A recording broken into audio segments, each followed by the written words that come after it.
Saudaraku dikasihi Tuhan Yesus Kristus, bagaimana kabar Bapak Ibu semua? Diberkati Tuhan, amin. Saudaraku yang dikasihi Tuhan, hari ini kita berbahagia sekali karena masih diberikan kesempatan oleh Tuhan untuk mendengarkan taburan firman-Nya. Firman Tuhan dalam program Rasiran terambil dari Injil Markus pasal yang ke-7 ayat yang ke-34 demikian. Kemudian sambil menengadah ke langit, Yesus menarik nafas dan berkata kepadanya, "Ephata," artinya terbukalah. Zaman sekarang ini disebut zaman yang serba canggih, yaitu zaman yang banyak informasi dan tidak mudah menemukan mana yang paling benar. Karena media sosial seperti WhatsApp, Facebook, Twitter, Instagram, dan lain sebagainya memudahkan tersebarnya berita yang menjadikan manusia sulit untuk melacak kebenaran dari berita yang diterima. Berita-berita tersebut seolah menunjukkan hal yang benar. Kondisi ini menyebabkan terjadinya bisu tuli hidup sosial.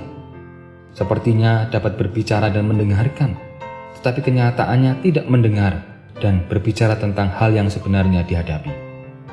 Manusia yang tidak kritis akhirnya akan hanyut, terseret dalam berita tersebut dan kesulitan untuk menyatakan hidup yang benar dan tepat. Memperhatikan kondisi zaman yang membuat bisu tuli kemanusiaan, kita bisa belajar dari apa yang dilakukan oleh Tuhan Yesus di daerah Dekapolis. Ada orang yang disembuhkan dari bisu tulinya, membuat banyak orang menceritakan kejadian tersebut, meskipun Tuhan Yesus sudah memperingatkan agar jangan menyebarkan berita tersebut. Seperti arti kata yang dipakai oleh Tuhan Yesus, yaitu Ephata, artinya terbukalah. Mulut yang tadinya tidak bisa dipakai berbicara menjadi bisa berbicara, dan telinga yang tadinya tuli bisa dipakai untuk mendengar. Artinya, kehidupan sosial seharusnya bisa membuka hal-hal kebenaran. Pada zaman ini, berita-berita yang berseliweran di media sosial seharusnya berguna. Supaya berguna, mari kita berusaha untuk kritis. Jangan menjadi takut, apalagi sampai bisu dan tuli. Berusahalah untuk menyaring berita-berita tadi agar berguna bagi kehidupan bersama. Mari kita menjadi manusia yang kritis, sehingga Ephata sungguh mampu membuka pemahaman dan nalar budi kita terhadap kehendak Tuhan Allah.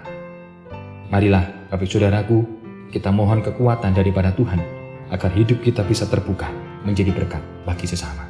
Kita berdoa. Tuhan Yesus, tolonglah kami agar hidup kami mampu terbuka, menceritakan kebaikan Tuhan dan banyak orang diselamatkan. Tuhan, pakailah kami agar hidup kami mampu bermakna bagi sesama kami. Di dalam nama Tuhan Yesus Kristus kami berdoa dan mengucap syukur. Amin.